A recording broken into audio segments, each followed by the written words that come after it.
dynamic journey as we wake up the world to a new era of opportunities and empowerment. Ladies and gentlemen, President Larry Ives. Good morning, Chicago. You know it's Saturday morning and it's your girl. I said I wasn't going to say that anymore, but I still feel girly some days, especially when it's a lot of women in the studio today. As you should. Thank you very much. I love the applause. Thank you. All right, y'all. It's LaDonna Ray with Ray Consulting, and I'm a proud member of the Illinois State Black Chamber of Commerce. Welcome to the Wake Up Show, Chicago. This show is powered by the Illinois State Black Chamber of Commerce and sponsored by Wind Creek Casino Southland. Look at all it, man, the audience is just amazing. And watch this. Each and every Saturday morning, we're here at 9 a.m. We're here to come live to you and talk to you about business issues, things that you need to know about when it comes to access to capital, funding, contracts, and just plain old common sense. But you know, my mother said, common sense ain't so common these days. Mama was right. It's something like that. But make sure you guys subscribe to YouTube and look for Wake Up Chicago or Wake Up Show Chicago for our exclusive content. And this show, you can see us live. I got on a hat today because I said I'm protesting. It's called No Filter. Oh.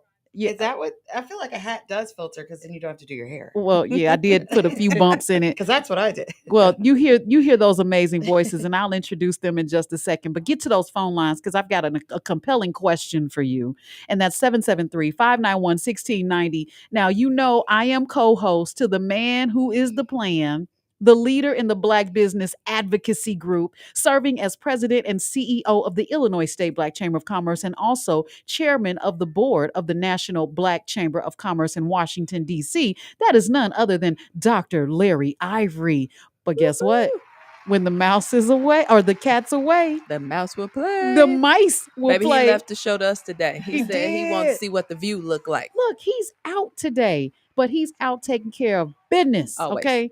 But I want to go ahead and introduce our guests, our incredible women guests. And, you know, no shade to you guys. It's just you guys dominate. You guys run the world. I know the women say that every now and then. And yes, but I'm just giving you a little bit of pat on the back so you know that we care about you. Amen. But who's joining us today is Amber Payton, who is a brilliant marketing strategist who knows how to help businesses stretch their dollars, avoid pitfalls, and make their messages stick. And hi, Amber. Hey, how are you? You were looking like, who is she talking about? Because I'm a revenue strategist. Okay. We use marketing outcomes, but we are a brand revenue company. You can always jump but it's okay. in there. It's okay. We do in. marketing. We have marketing initiatives, yes, but I'm a revenue and brand strategist. Well, text that to me so I have it next It's okay. time. It's okay. People the marketing is just like, hey, she's marketing. I'm like, I know, sure, it's so Jan. broad. It's very broad. It's yeah. very, it is what it is. But you do a phenomenal job introducing everyone. So thank you very much. It's not your fault. Well, I didn't think it was. Okay, no, I'm good. just kidding. And we also have Dr. Erica Blakely, CPA, founder of Black Zenith Hub and Your Select CPA, with over 20 years of helping entrepreneurs across the country understand their numbers and build wealth. She's also a patented, or I can't even say it, patented. Is that right? Patent holder. It didn't sound right because Yes, I haven't been Less one than yet. 1% of Black women in this country hold a utility patent. Yeah, I love that. Yes, ma'am. Thank you very much. And a national to God speaker. be the glory. That's what I'm talking about. And you're also a national speaker dedicated to empowering business owners. Welcome to the show, the both of you. Thank you. Glad to be here again. We're glad to be here. I love it. Now, today's topic, in case you're wondering why I have these lovely ladies, we just came off of a conference. But before we get to the conference, I want to tell you what the topic is. Today's topic is all about marketing, media, and money. The three pillars that every business must master to survive and thrive. Don't you agree? Yes. So here's what we want to ask you, Chicago. Those of you listening, if you had to choose one, which is most critical to your success? Marketing, media, or money? And here's another question for you.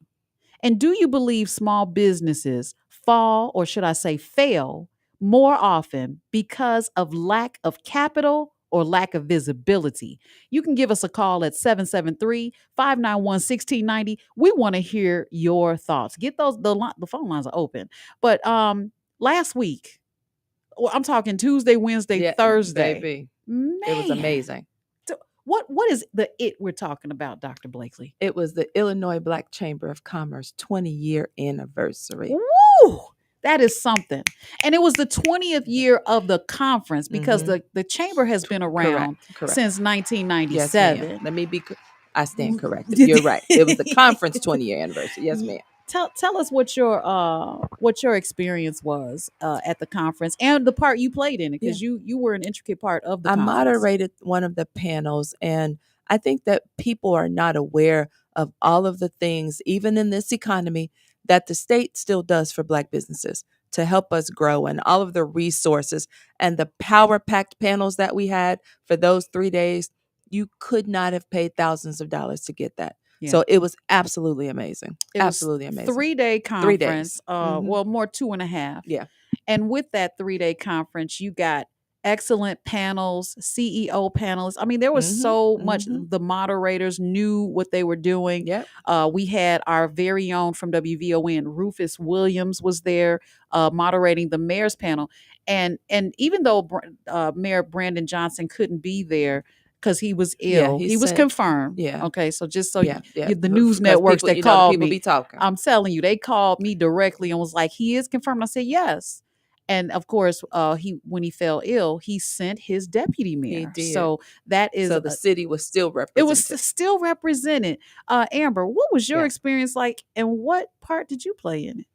So I was on the panel for AI, and you were our moderator. I was, and it was fun. We talked. It's very interesting how many people in the crowd just had a lot of questions that seem obvious to people that are actually in this space, but it's like I thought it was a really good panel in the context of like people really were interested and wanted to learn more afterwards. Yeah. And a lot of the questions really were like, maybe we should have a one-day AI summit because there's so many like niche parts of AI that are AI so broad that it's like, we need to have a one-day brunch for everyone else that's here to come back and let's just have a little workshop, But I thought it was great. The conference overall, the place was phenomenal. I was able to stay there. Larry, is amazing. And I mean, the casino, we got $50 credits at the casino. I don't know if you did. I didn't get my wait. Did you get yours? Like, wait a minute. Girl, no. What? You didn't know that? I'm going back. They're a $50 credit. No, I didn't get my $50 credit. Oh, yeah. I scoped out the whole thing. I was like trying to, because you got to sell it, right? For next year. So I need to know what we can. Yeah. Right. Did you win anything? Did you go play? No. And I don't do well. I don't like to gamble at all. It gives me anxiety. Being an entrepreneur, like money is like, I just mentally can't wrap my mind around giving somebody $50 and watching it literally. Are you? Do you call yourself my friend? Right? Yeah. No. That's a gamble. She could. Right. She could. Do. Yeah. Facts. It's a good gamble. It's a calculated risk. It is a calculated risk. Talk about, right? Yeah. Calculated risk. I love that. You're a calculated risk. So overall, the conference was amazing. Yeah. And of course, what? Oh my goodness! First of all, because I just started at WVON, I did not take off the week. Okay, because normally I'm there. You were dual tasking. I was dual tasking. I had to leave by 1 or 2 o'clock, really pushing it. But I wanted to stay, and that says a lot. And even my interviews with talking to people, I got them on my camera phone. I set up my rig and stuff. Yeah. And I got them talking, and they were young people even. They were saying, man, normally when I go to a conference, I'm exhausted. Right. But they really were engaged the whole time. Dr. Al Greer was the DJ, and just a whole slew of different individuals were there that represented. We're talking about CEOs and the matchmaking. I know we talked about this leading up to the conference, but we had our finale meeting. Is that what it was? Our committee meeting yesterday? The after y'all don't get to hear that post review. Yeah. Thank you. You guys don't get to hear what goes on those meetings. Ooh, yeah. I still have a job, I think, and you're one. Yeah, you'll definitely have a job. But we did talk about how we can't wait to make it even that much greater next year. So that I can't wait to see that. I mean, how do you top the top? I don't know. That's what I think. I think that we did a really good job.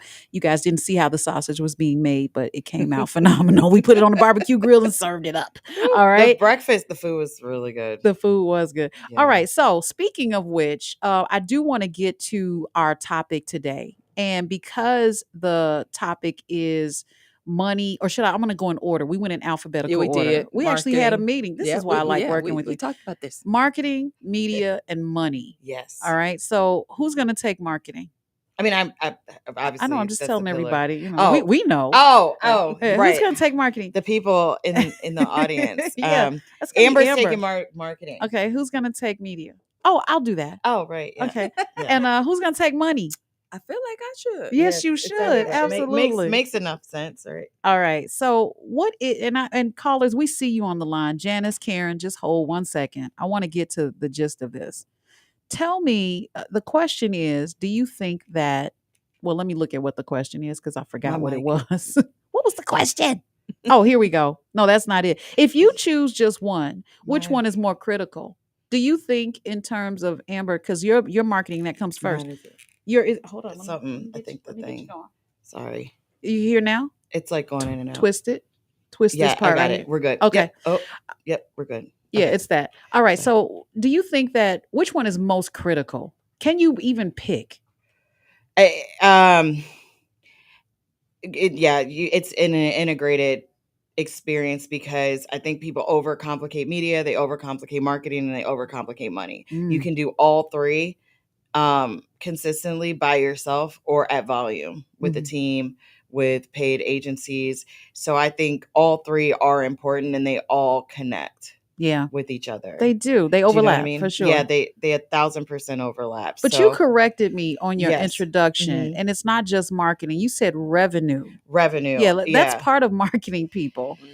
That is that's a result. More, it's actually the beginning of marketing because what many people what they aren't in the room for corporately is teams like myself that are on sales or on the revenue team where we're already planning out the company's goals, financial plan. Once you have the actual goal of the company of how much you want to make, then you decide on the marketing outcomes. Yeah.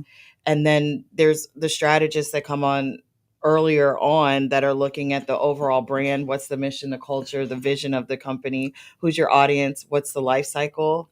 What's the sustainable value for that customer? So those things come first, then your revenue plan, then you market, then you expose, and then media comes into play. Then you have to manage the funds once you get them. So it's a cycle and it's a journey, but they all move together. Yeah, I like that. Yeah. I like how you broke it down because a lot of people think that when they make the flyer or they think a logo is marketing. Oh, for sure. You know what I'm saying? And they think that's branding. They think that's branding, but it is not. It's not. The logo branding is the branding. Message, guys. It's one piece. So when you say that sales comes first, and I'm sorry, is it still doing it? Yeah. Yeah, just twist it. Okay, there clockwise. Okay. Okay. Oh, better. Okay. Yep, sorry. that's it. I can't hear from it, but I'm in the room with y'all. I can hear. It's fine. Can you not hear too? No, I don't need to. Because you may have the same. I'm good. issue. I don't need to. Okay. I'm fine. All right, y'all sitting right guys. next to We're me. sitting here trying to help each other. All right, let's stick to the script. No, I'm just kidding. But with marketing and having those things underneath the umbrella of marketing, so many businesses fail. I just reached out to someone that I knew that had a business that I truly loved in the South suburbs. And we went there every Friday. Yeah. Black owned, and I don't think we have to lead with that, but you already know that's what I'm talking about because we're on VON. Okay, so watch this.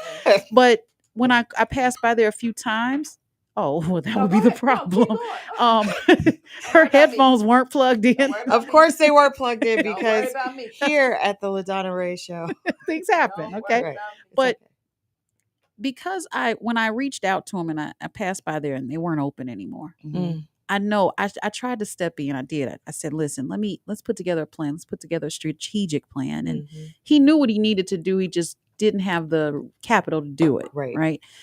That falls into play. But what you said, the sales, if you can build up your sales in your business, I think people, they think that people are just going to buy because it's them. Oh, for sure. And half the time the people they're selling to aren't even their audience. No, absolutely. I think we get caught in that. Absolutely. We get caught in that. Yeah. Let me address that really quickly. I think that unfortunately, we as Black people in business have to show up better. However, we as a consumer have to give each other better grace. You will go around to the Arches and to all the places that serve your food wrong 15 times. A Black business mess up, then you gonna hold us to the cross. They think about messing up. I think it's Right. because it's more of a volume game and it's less personal. But it has to be personal. That's where the problem is. It's not. It shouldn't. That's the point. Well, Like we at can agree to volume, when you're disagree. going I to a love that. McDonald's, it's at volume. It's retail. White Understand. companies that are small, like a lot of the Black businesses, get ripped into too. I'm talking about us as Black people. We will continue to go to McDonald's, since you brought that up, even though we know our food is going to be messed up sometimes. But most consumers do. That's what I'm correct. saying. But we as Black people, if we go to a Black business and we get disservice or not the best service one time, we are never going again. And we're cancel culture and we're online talking crap about each other. We have to give each other better grace. I want to address that. I think that we have these expectations that are unrealistic for our family-owned businesses. Correct. I like to call. Yes. And when they don't hit the mark, we're talking about the stellar mark. Absolutely. Then we ultimately have something to complain about. Yeah. It's almost like we don't expect that level of excellence. So now we have a reason to justify that we don't have that level of excellence. And that has to change. That's all conditioning. Right. You know, we have to uncondition. And I'm not saying anyone out there is wrong for feeling that way. It's just, if it doesn't change, we're going to have more businesses that I'm talking about that close down. Exactly. Yeah. Exactly. Yeah. Well, when it comes to money, well, I don't want to skip media. I mean, it's, media is the platform that you utilize to get the marketing out. Media can be print media, it can be earned media. Because I want to talk about that. I was going to say, let's talk about earned. It's like a whole we need show. a whole show for that. Because Yeah. how many times does my phone ring or I get a text message saying, "Hey, I'd love for you to interview me and my cast." Okay, the first thing I have to look at is, are you charging for tickets? Yeah. Okay. If you're charging for tickets, even if it's $10, now I have to look at, am I going to bring you on? And it has to be a mutual benefit. So bringing you on gives you exposure, but what does the radio show get? Right, what value? What does the radio station Right. get? Right? How do we stay? How do we have the headphones and the airwaves this is just business, guys, right? It's like going to an influencer saying, "Hey, I want you to interview me," and they've built all of these followers and they've done all the work, and you want that shine, you want exposure to that audience, but what is the mutual benefit? If there's no mutual benefit, then you have to come out of pocket, and when you come out of pocket, then you're paying for that media exposure. But earned media is when you're reaching out to the community. And this is a feel-good moment. This is awareness. We're letting our audience know that this is being done in the community by you guys, your organization. And now we are uplifting and inspiring others to do the same. That's a mutual benefit because our audience wins, we win, and you win. Okay. So that's what media is. And that's how media should be utilized. Right. Now, because it's your family-owned media, the expectation is a little bit different. You have a level of expectation where you expect that it's okay to bring your cousins online. Baby, okay? But your family-owned business has bills too. Okay, I hope I didn't put too much out there, but I'm just serious. Like, my phone has been blowing up since I've been here, and even with my podcast. I don't charge anything for my podcast, but that's you're gaining access to my audience, and you have a package at the end of the interview to put wherever you want, And I still paid for all my stuff, and it is what it is. But media is definitely publications, print. Newspapers, obviously magazines, radio, television, podcasts. Don't forget about the podcasters. That's what media is. Yep. And that's what helps your business when you have the marketing in place, the strategy. Yes. Media should be part of that. But it takes the money. Okay. Yeah. I think that when we look at money in business in general, too often we look at it as something that's reactive, right? We're paying bills, maybe tracking expenses, and then, of course, we're scrambling at tax time. But true financial wealth has to be proactive. You're building systems, setting goals, and more importantly, you're using the data to make smarter decisions, right? Especially when you think about Black-owned businesses that we're talking about, it has to be a best practice. It's your pathway to legacy. We manage cash flow. We need to understand what the profit margins are, prepare for capital opportunities. That gives us the opportunity to shift from surviving to scaling. Mm-hmm. That's how we build wealth within ourselves, just in general. And if you don't know your numbers, you don't really know your business, right? That's true. Amber. Profit and loss statements, balance sheets, tax obligations, those are the things, those are just reports, but they also can be used and should be used as roadmaps. And that's where we start to tell ourselves what's working, where do we need to pivot, how do we grow responsibly? And those are the things that I think most businesses, especially Black businesses, miss. But beyond the bottom line, understanding your numbers equips you to give back better, right? Do you think that people get confused with cash flow? For sure. As long as that balance is above zero, I'm good. For sure. Yeah. But that's the understanding part. That's why Black Zenith is here. Those are the things that we fill in the gaps for people. And there's so many organizations that are there for that. But those are the things, that's the knowledge, that's the understanding the numbers. That is critical. And I think, unfortunately, people are afraid of it. But for sure. I always say 5 plus 5 is going to be 10, whether you do it, a CPA does it, somebody who claimed they used to work for the IRS and only doing data entry do it. It's all the same. 5 plus 5 is going to be what it's. Now, I, as a CPA, might be able to make your 5 plus 5 equal 11 a little bit, but, oh, okay. I mean, we just saying. You're hired. I And know. it depends on the type of business you have as well, because a CPA may not cut it. You need wealth managers and different types of financial strategists to help you differentiate your funds depending on what type of business you want to have. If you want to have a holdings, you want to have a conglomerate, like, are we talking small business? Are we talking business at scale? Are we looking at state? Are we talking about international business? Like, there's different things that your CPA is on a team of, almost like a mini family office. It just depends on what you're trying to do with your business. And most people don't have even basic cultural goals within their company to say, I don't want to be in the day-to-day. I want to be a CEO or chairman of my board, and I want somebody to operate the business. We have no real insight into what you really want to do with your company. So it's hard to plan. It's hard to hire the right people if you really don't know what you want for your business. But the truth of the matter is, 5% of businesses are going to get to that level of what you're talking about in scaling and all of that. 95% of small businesses will forever be small. Those are the ones that don't fail because they don't know the things. There's a very small percentage, and that's the statistics. But why?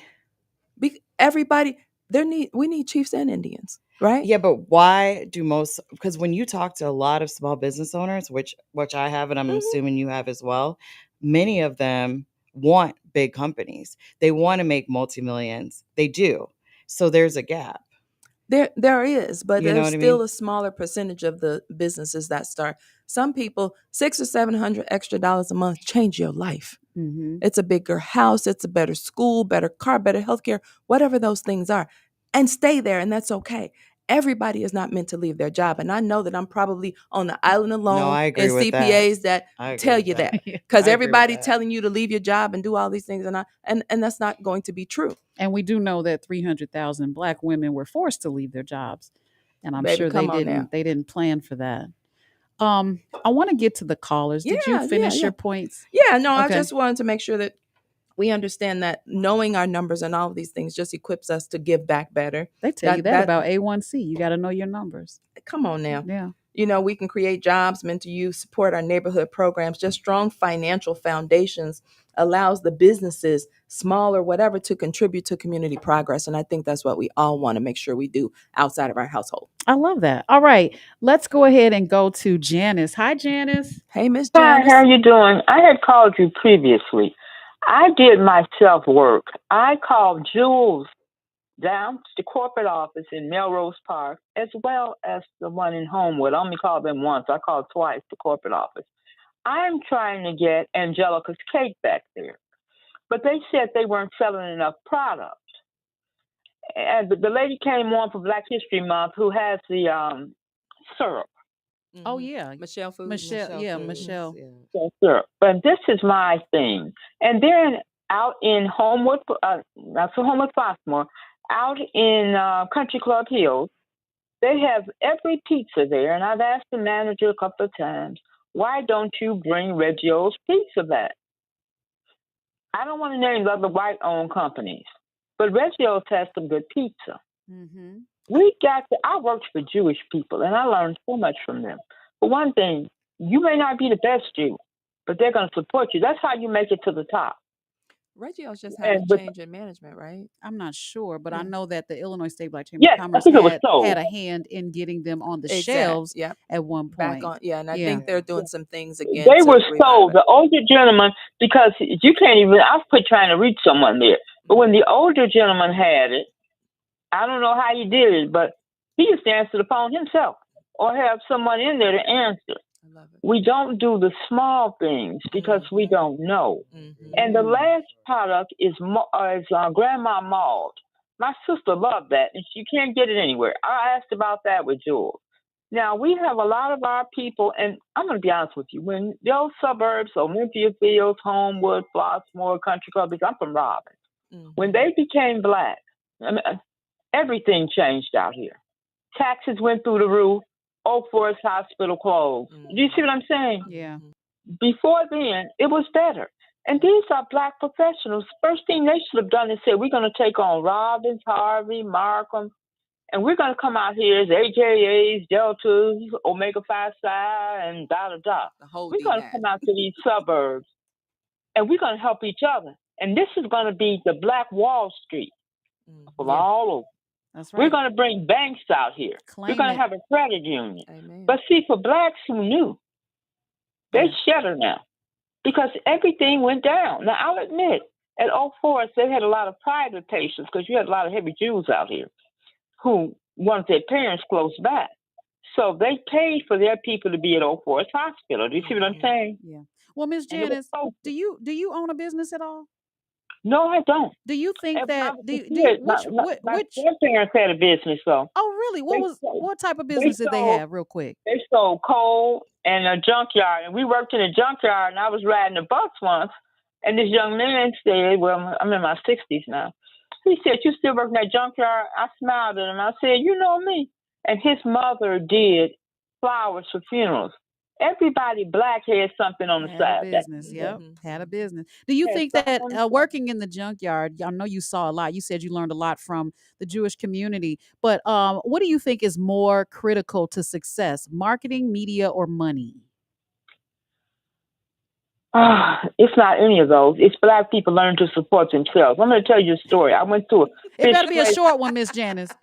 No, a fish place, and this one was talking about the place, and I stopped her dead in her tracks. I said, these people do good service. I hate to admit, I come here every week. And it closed and opened again. I said, we complain so much. I said, but you know what? The girl was nice to you. They're just busy and they're slow. I said, we would be on top if we would try to help one another. So the culture of that business is what kept you going back. Culture falls under which of those, LaDonna? Culture, that's your brand. That's under marketing. So the culture is what kept her coming back. Yeah. So that's the branding. Thank you, Miss Janice. All right, let's get to Karen. Hi, Karen. Welcome to the show. Good morning, Queens. And once again, LaDonna, your voice has an amazing energy. Nothing against anyone else, but you have I really want to tell you that because, see, back in my day, elders told you your gifts, and children love to hear that. That's called marketing. Okay. Marketing is the number one. Okay, whatever you're good at. It's like if you go to the grocery store, you're shopping, you're in the market. Networking. It's not money. Money is the last thing because money means nothing. When you're networking, you don't even need money. Most wealthy people don't even use money. Just ideas. Miss Karen. They use other people's money. Right. Let's be clear. They use money. Right. It's just other people's money. Listen to what I'm saying. Networking. If you knew the boss, if you knew the owner of every business out here, money doesn't never have to be exchanged. Yeah. So what you're saying, Miss Karen, is that your net worth is your network. Amen. Your networking will determine your net worth. All right. No, that's and right. when you understand, right, and when you understand that money means nothing without an idea. You know, the Bible says a fool and his money shall soon part.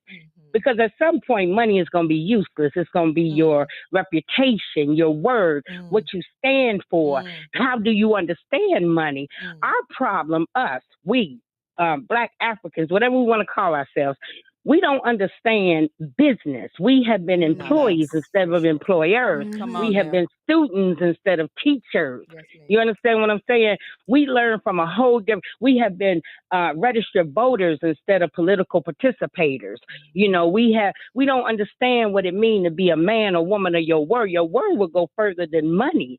So it's marketing. You're always shopping. So guys, I got a question for you, Miss Karen, because I'm about to start calling you poetess. Remember the last time we spoke, I was gonna call you madam, but that's not for this show. That's not for this show. But you said I want to ask you if you believe small businesses fail often because of lack of capital or lack of visibility. No, I believe it's because we don't take it serious. We don't do our own numbers. We don't. My daddy told me when I first opened up my very first business at age 6 was a lemonade stand. Okay, and my daddy told me a lemonade stand. Oh, lemonade. Okay, I thought you said lemonade. I was like, right. I was like, wow, that's a good idea. Cool idea. Yeah, it is, right? You want to start on it? We'll start on it. Take out all the different flavors. No lemon heads. No, and the margins aren't. And my dad told me, I want you to remember this. Most of your customers will be family and friends.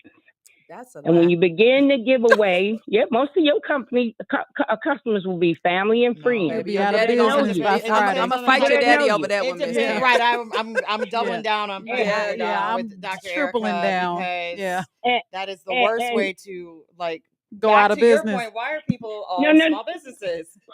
What I'm saying is, if you give everybody away free stuff, you will never teach people how to reciprocate. We don't understand what reciprocity means. We were not taught from the business end. I think we do understand reciprocity. That's the problem. Right. We're very giving people. Right. Everyone wants to start a nonprofit. Yeah. That's the problem. And the other thing is we do know business because I'm telling you, the best business people are drug dealers. Not to say that we're all drug dealers, but we are consumers and we know how that works. Yes. Thank you so much, we can do a deep dive. Yeah. We can do a deeper dive. Yeah. Thank you, Miss Karen. And thank you, Dr. Blakely. All right. So for real. Thank you, Dr. Blakely.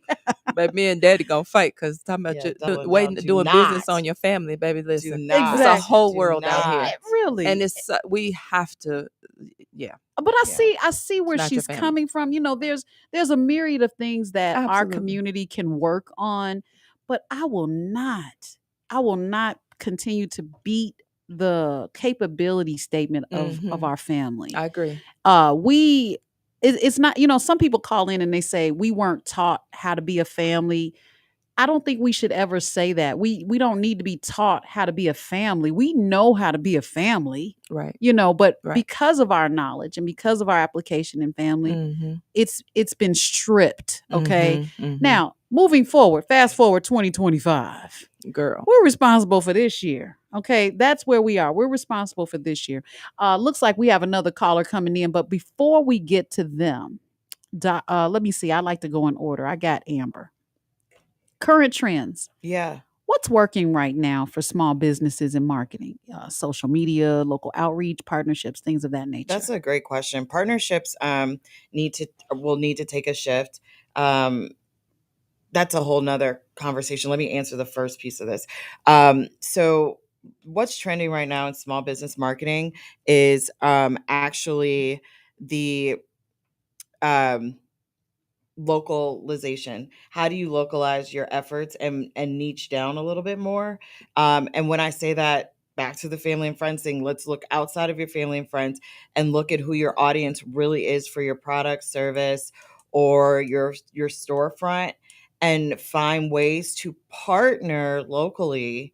And this is where she did have a good perspective, where you can partner and trade, where it's like, do what we call cross-marketing efforts. If you're a barbershop, is there someone that does like shea butter for beards, right? Let's host an event and localize the community. She's not talking about bartering, y'all. No, we're not. No. I'm not talking about bartering at all. I'm That's talking the devil. about cross-marketing efforts. When you walk into a Jewel Osco during football season, what is the big like real estate that you see when you first walk in? Beer. And what's next to it? Chips. And then what's next to it? Cheese. Right. And all the brands are different, right?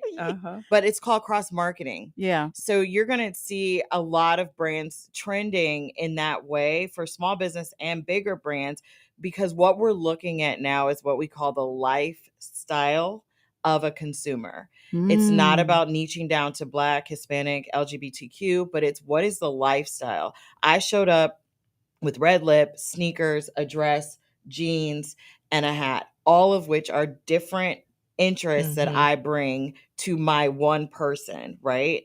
So that's where people need to look at their audience and identify what is the lifestyle of my consumer for my storefront, for my service, for my product. And not the lifestyle you want them to have. Correct. Right. The actual lifestyle. Yeah. And that's aspirational, that's but still, like, you see that with a lot of luxury brands, premium brands, but also they're already in some phase of lifestyle in that space anyway. I love it. So what is the lifestyle of that? I love it. That was a good way of answering. Yeah. Okay, I need we Dr. lost Miss Jean, huh? Yeah, we lost Miss Jean. Miss Jean, call us Jean, back. call back.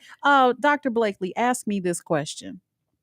The power of storytelling. Why every business should frame their story of impact or for impact. Why every business should frame their story for impact? Ask me that question.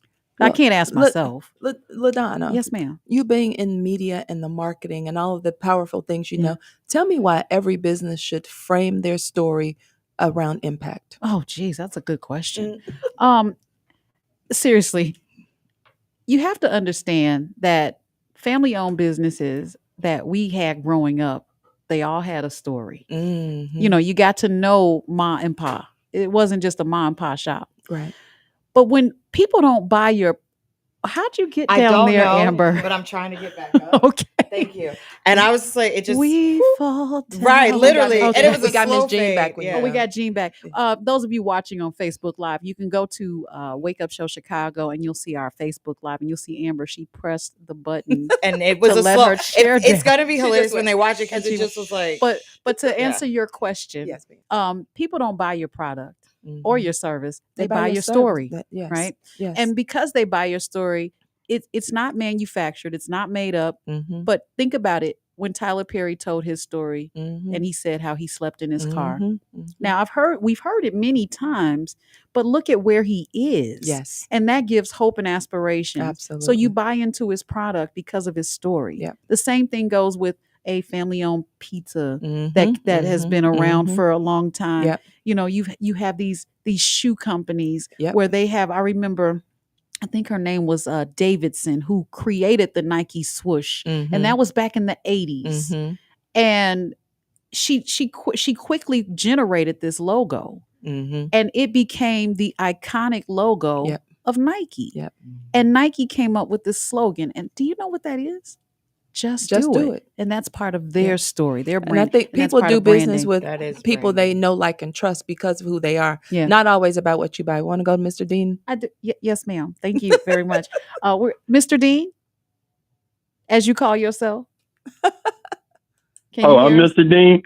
Yes, I'm Mr. Dean. That's what it says online. Who are you, Dean? Oh, it's James. Hi, James. Well, hey, James. Do you Yeah, it's a good show, and you all are some beautiful people. Well, now listen, people. This is very important now, and this is not talking about nobody. It's been said, learn from your past, or you're doomed to repeat it. All over this country and our whole history, we got Black people in business with money and so forth. They is not building communities. Just let me give you a couple examples. Detroit. They got had a black city council, black mayor. They had jobs in the auto place. They had the school teachers, and they had Motown. They could not build Detroit. I grew up in Birmingham, Alabama. There was a man there named A.G. Galston. He was a millionaire when Bull Connor was there. They finna lose Birmingham. They losing it now. My question to you, beautiful people, why is it our black people with money is not building community, not a business community? Yeah. Can I answer? Oh, yes. I start. Thank you, Mr. Dean. Thank you. I that's a hard one because that's it's a whole just, show. Yeah, there's just so many layers to that, and the assumption of how much money these people really have that's liquid that they can diversify into a city like Detroit or Birmingham. These are major Black Mecca cities that have been long standing, and I think there's just something to be said about giving grace. We don't have as much Black wealth in this country that is liquid.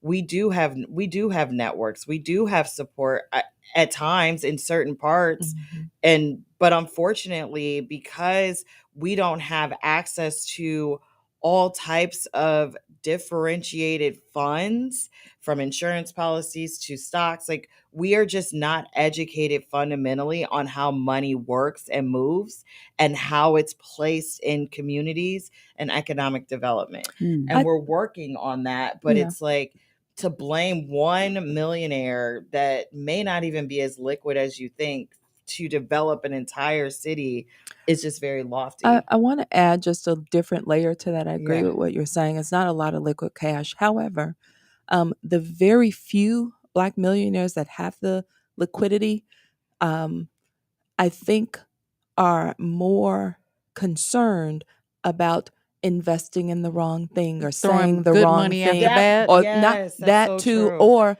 throwing it at something that's going to cause the other parties to cancel them 1,000%, because they've supported something that the other people don't like. Do you think that's always been?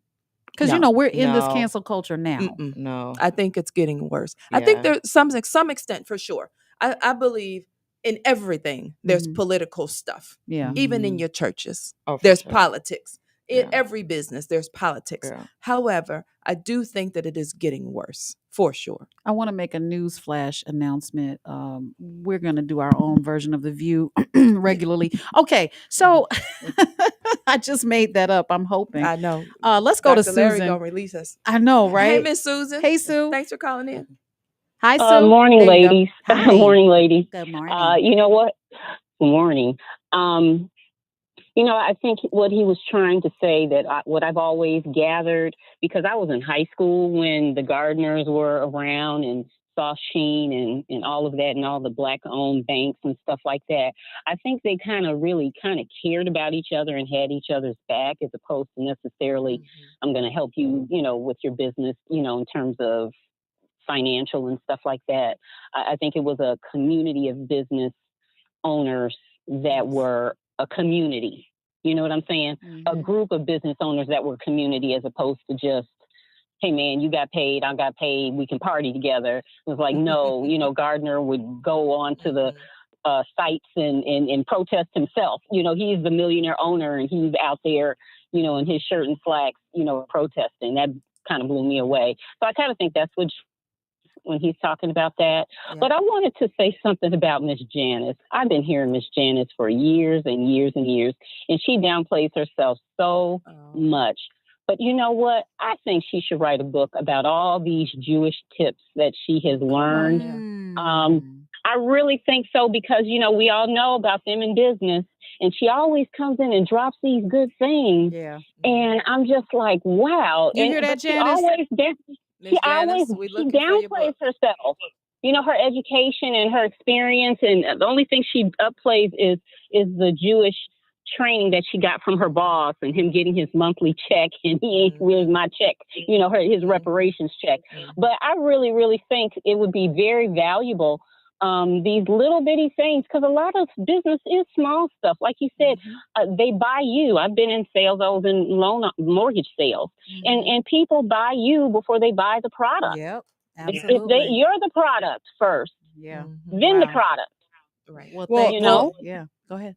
The product is like, be careful with that because that's not always the case. Like the product is you too. You know what I mean? Like, I like how you put the you too. Well, correct me how it is, but I know if they don't like you, they ain't buying from you. But it's not when you say you, are you talking about the actual restaurant or no, person, she's talking about. owner? I think she's talking about the salesperson. Aren't you talking about the salesperson?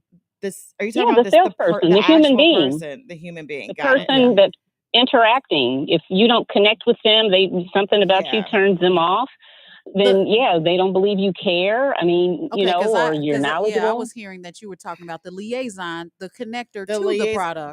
But that's my point too. The reason you can connect with them or you cannot is because of however they've set up the product itself, the service itself. True, yeah. If they've aligned their culture, their systems, how they want to deal with their customers, if they understand their customers, you're going to better align if that's the type of product or service you want to be with the sales representative, even having someone just the clerk. But see, now I'm going back to your point earlier, Amber. Thank you so much, Susan. Thanks, Susan. I'm going back to your point. It depends on what type of business it is. Correct. Because if I'm the chef, then I'm my product. If I'm the one that bakes the cookies, then I'm not gonna. But if you're a chef with a restaurant, you're technically. Well, I didn't say with a restaurant. Okay, I'm thinking in my head. I'm seeing one to one. Like last night, I bought a dinner from one of the my children's classmates' mother. She sent me this picture. I'm so mad at her. Her name is Promise. She sent me this picture at 7 a.m, beautifully laid out in these containers. Here's dinner today. I'm like, God dog it. I wasn't looking to spend $35 on but I like Promise. Correct. So I feel like I can trust her product. Correct. Oh, Promise product. Right. So I ordered it's in my car. I'm taking it to my dad's. We got lamb chops. But to her point, to yours earlier, I guess it depends on the scale of your business because you're the beginning of your brand and then it branches out from there.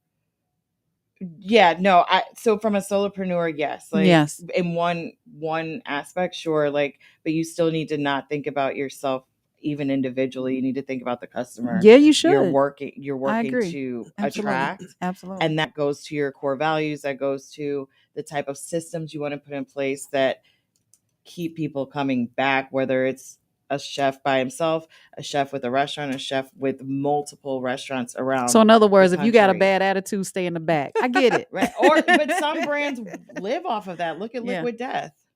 Oh yeah. That's their Ben and Jerry's. That's their brand. Yeah. What is that restaurant? Is it Ed DeBevick's? You go there and they're so rude. And you go there to be treated like that. That's the point. Yeah. But it's consistent across. If you go to Ed DeBevick's here anywhere, or LA, it's the same experience. Yeah, I know a few people that can work there and be right at home. Okay, money. I got the question for you because we only have about 5 minutes. Yeah, and let's demystify finance really quick. I know that's a big one, right? Why money doesn't have to be complicated if you know what to look for? Can you explain that? I think that it's not complicated. It's just the lack of power that gives us the fear. It's not. Math is math. Addition, subtraction, period. That's it. But it's understanding what do I add and what do I subtract? And then whatever that outcome is, what does that mean? And I think when we talk about building communities and all of those things, it starts there.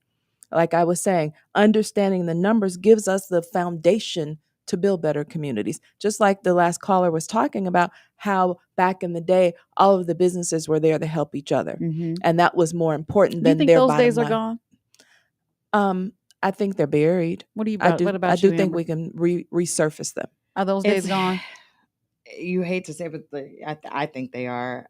I just from being in brand insights, like in trends, we're the Black community, we need to look at things a little differently. For our business. Hearts have to be, because a lot of times we had to because we were the segregated South, and segregation wasn't. But I feel like that's an excuse. But I'm saying, but I think back in the day, I can see my grandparents having to, but we don't have to now. Okay, well, listen, I want to help you. No, not now. I'm saying back then. Right, but we're still utilizing that. So yes. Well, right now at 9:57 Central Standard Time, I want to help Dr. Erica Blakely's business. Thank you. I want to help Amber Payton's business. I want you guys to help LaDonna Ray's business. Absolutely. You know what I'm saying? I just Absolutely. feel that, and I love that we don't agree on everything because that's irritating. Absolutely. I love it. Like you hear me Monday through Thursday, right? Yeah. Little shameless plug here. That's right. And we don't agree all the time. And it makes it interesting. And it brings up different aspects. But you see, we're not in here fighting each other and yelling and screaming and scratching. Well, it's and just all different of those perspectives. Right. And it's okay to agree to disagree. Right. Yeah. So we've had callers call in and say things like, okay, someone who has all the money that they assume that they're having, and why don't they give back to the community? And I'm glad we addressed that because they don't, what you see is not necessarily what they have. Right. And even so, you don't know what obligations they have and what they have to do to pay back or whatever the situation may be. However, we are responsible. We are all responsible. Like if we can't edge and cut our grass, I bring that up a lot. We are responsible. I went to a neighborhood yesterday. I'll keep it short. And it was a beautiful neighborhood. I went on a rant. Forgive me. I went on a rant. And it was because I saw my grown men, 50, 40, 35, 39 years old, pants sagging, right? And they're sitting there cussing at the football game. Cussing is okay because it's a football game. And it's the kids, I know, but still, he missed that pass. I was ready to cuss, right? But when you're in that neighborhood, that as they say, the lily white neighborhood, they're looking at you because you're the ones that your children look to. Right. That has to change. Yeah. We got to teach our children how to get to the boardrooms. Yeah. Can I make two quick things? Yep. National Coalition of 100 Black Women Incorporated. We are chartering a chapter here in Aurora, Illinois, Metropolitan Chapter, chartering ceremony November 8th on this Saturday. And then Black Zenith Hub. We have a once a month information session to know who we are, what we do for Black businesses. That will be this Friday. Go to blackzenithhub.org and you can sign up for the information session and you can start to change some Black businesses. All right, Amber, what you got? I am happy what's to your be website on the show. again? What's your website? Something. Email? Yeah, no email. Nobody's emailing me. Look, call me, okay? I'll look you up. You can talk to my ops person. Mark MARQUE my.world. There it is. That's what I thought. So that's what it is. Yep. Mark my world for Amber. Yep. And then for me, guys, rayconsulting.com. And I gotta look, thank you for both of our guests. Make sure you subscribe to the Wake Up Show Chicago. It's the View Wake Up. Right. Yes. Go to ilbcc.org because you can still become a member. We still got stuff going on, and you can pre-register for the conference of 2026 that you missed this year. You might even save a few dollars if you register That's early. What I'm talking about. Who doesn't want we did talk about that. Okay. And big thank you to WVON 1690 and to Wind Creek Chicago Southland for sponsoring this show, and to Dr. Larry Ivory and all of the Illinois State Black Chamber of Commerce members. Well, I'm LaDonna Ray, and that's it for now. Bye-bye for now. Change begins with every sunrise. Welcome to the Wake Up Show Chicago. That's the end? Change is always happening. It's part of life. And when it comes to music, change is all around us. Songs are rewritten. Classics are remixed. Bands and artists come and go. Even our taste in music changes. Here at Xfinity, we know there's still good in keeping some things the same. That's why we want to do our part with a 5-year price guarantee on our internet. It means no matter what changes, you get 5 years of the most reliable Wi-Fi with our best equipment included for a price that stays exactly the same. Surprised? Life is full of them. One internet price, 5 years, guaranteed. Learn more at xfinity.com/deals. Restrictions apply. New residential customers only. Taxes and fees extra and subject to change. Most reliable Wi-Fi based on Open Signal Awards USA. Fixed Broadband Experience Report, August 2024. Big dreams come in many forms, and owning your first home is one of them. The Chicago Urban League can help turn that dream into reality. Through free workshops, one-on-one counseling, and even down payment assistance, we'll guide you every step of the way. If you can pay rent, you might be ready to buy. Visit chiul.org and explore our Housing and Financial Empowerment Center to learn more. Your dream home is closer than you think. Hey, WVON family. This is LaDonna Ray from the Afternoon Drive Show. Saturday, October 4th, Atiba and I want you to join us for the annual Alzheimer's Chicago Walk. It's their biggest event to find a cure for Alzheimer's. Our morning man, Rufus, will be joining us to head up our WVON team. To walk with us, donate, or both, visit alz.org/walk and type WVON under team name. That's alz.org/walk and type WVON under team name. Registration is free. See you Saturday, October 4th. It's Rainbow Push's Saturday Morning Forum on Chicago's Essential Storyteller, WV.